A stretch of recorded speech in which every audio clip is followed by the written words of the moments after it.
But we learned with each successive flight, and were able to eventually, with the fourth flight in 2008, reach orbit. I was trying to think, what could I say that could actually be helpful or useful to you in the future? And I thought I'd perhaps tell the story of how I sort of came to be here. How did some of these things happen?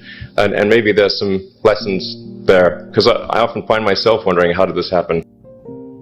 So when I was young, I didn't really know what I was going to do when I got older. People kept asking me, and eventually I thought that the idea of inventing things would be really cool. And the reason I thought that was because I read a quote from Arthur C. Clarke, which said that a sufficiently advanced technology is indistinguishable from magic. And that's really true. If you go back, say 300 years, the things that we take for granted today, you'd be burned at the stake for. You know, being able to fly, that's crazy. Being able to see over long distances, being able to communicate, having effectively, with the internet, a group mind of sorts, and having access to all the world's information instantly from almost anywhere on the earth. This is stuff that really would be magic, or would be considered magic in times past. In fact, I think it actually goes beyond that, because there are many things that we take for granted today that weren't even imagined in times past. They weren't even in the realm of magic. So it actually goes beyond that. So I thought, well, you know, if I can do some of those things, basically if I can advance technology, then that's like magic, and that would be really cool. And I also had sort of a slight existential crisis, because I was trying to figure out what does it all mean? Like, what's the purpose of things? And I came to the conclusion that if we can advance the knowledge of the world, if we can do things that expand the scope and scale of consciousness, then we're better able to ask the right questions and become more enlightened. And that's really the only way forward. So I studied physics and business, because I figured in order to do a lot of these things, you need to know how the universe works, and you need to know how the economy works.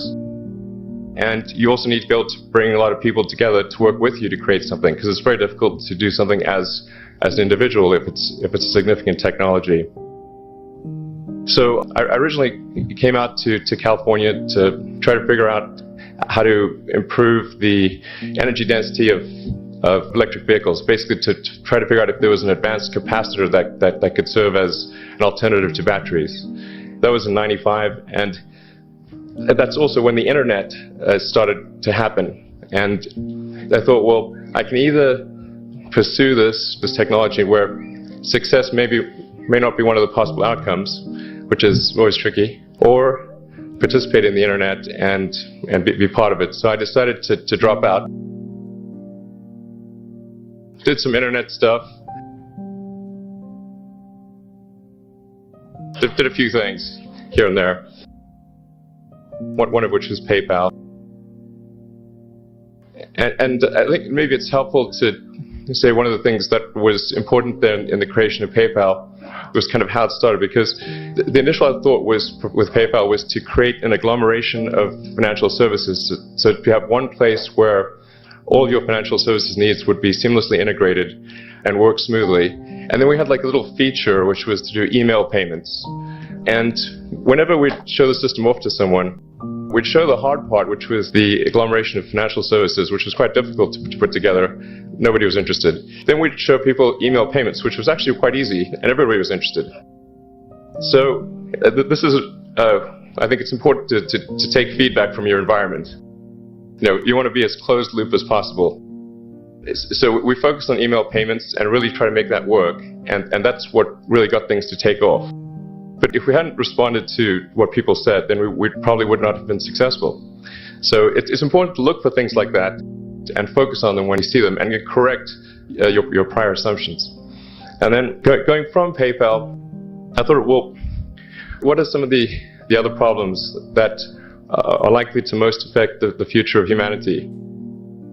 It really wasn't from the perspective of what's the rank-ordered best way to make money, which is okay, but it was really what I think is going to most affect the future of humanity. So I think the biggest terrestrial problem we've got is sustainable energy, but the production and consumption of energy in a sustainable manner. If we don't solve that this century, we're in deep trouble.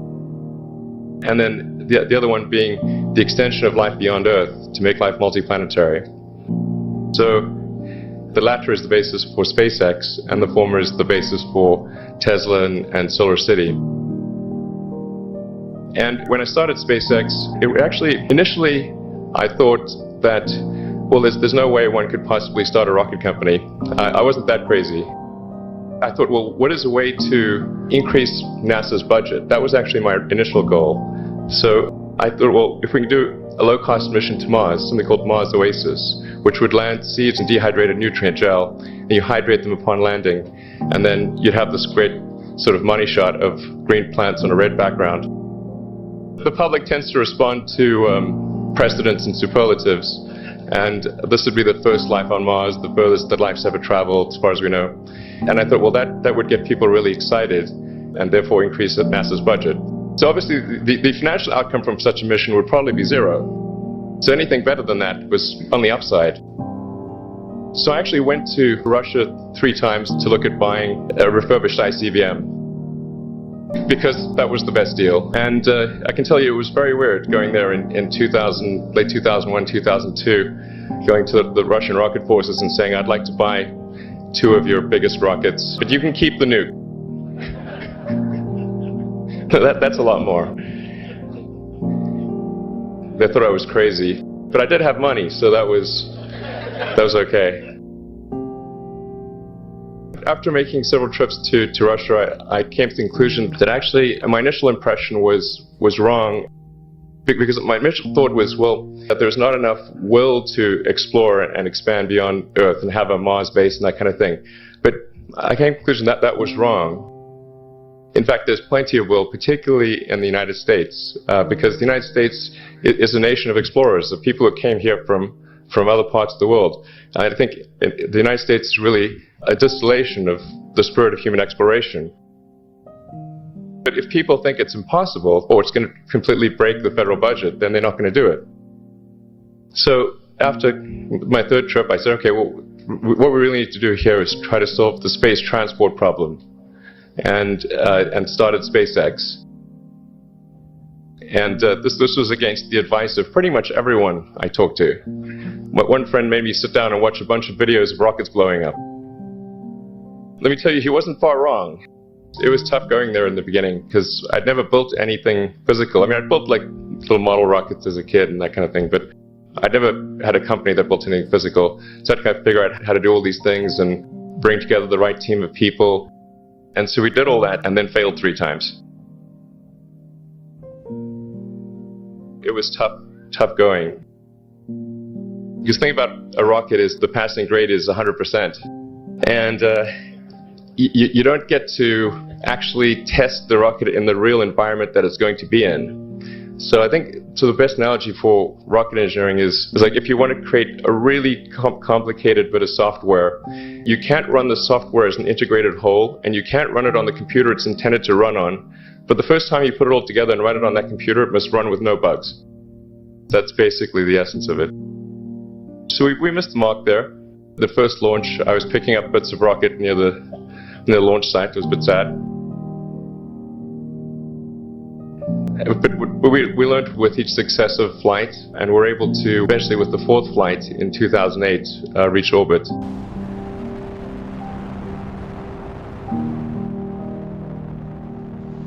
And that was also with the last bit of money that we had.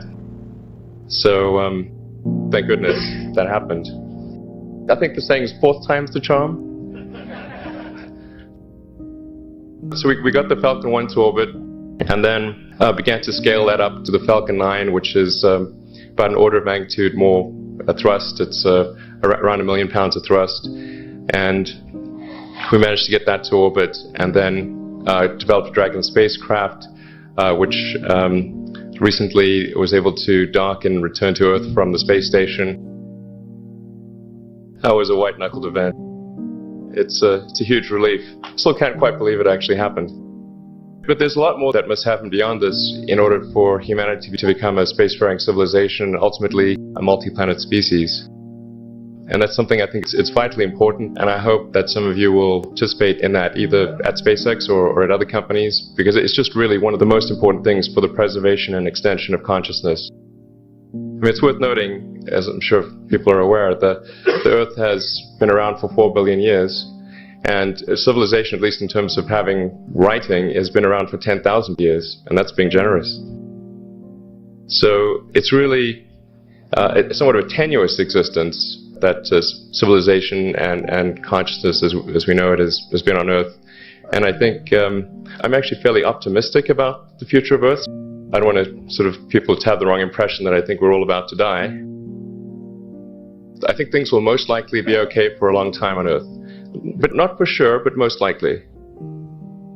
But even if it's sort of 99% likely, a 1% chance, it's still worth spending a fair bit of effort to ensure that we have backed up the biosphere, planetary redundancy, if you will. So I think it's really quite important. And in order to do that, there's a breakthrough that needs to occur, which is to create a rapidly and completely reusable transport system to Mars, which is one of those things that's right on the borderline of impossible. That's sort of the thing that we're going to try to achieve there with SpaceX.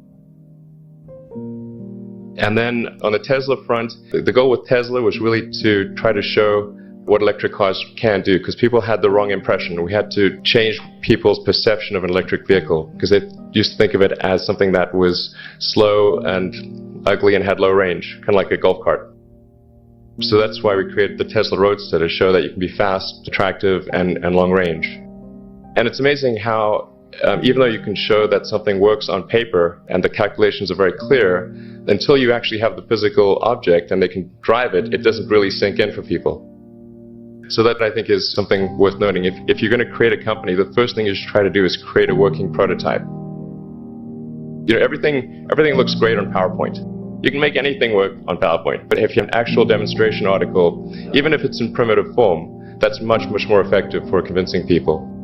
After we made the Tesla Roadster, people said, oh, sure, we always knew you could make a car like that. It's an expensive car, and it's low volume, and it's small and all that, but you couldn't make a real car. Like, okay, fine, you got to make that too. But I think the overarching point I want to make is that you guys are the magicians of the 21st century. Don't let anything hold you back. Imagination is the limit, and go out there and create some magic. Thank you.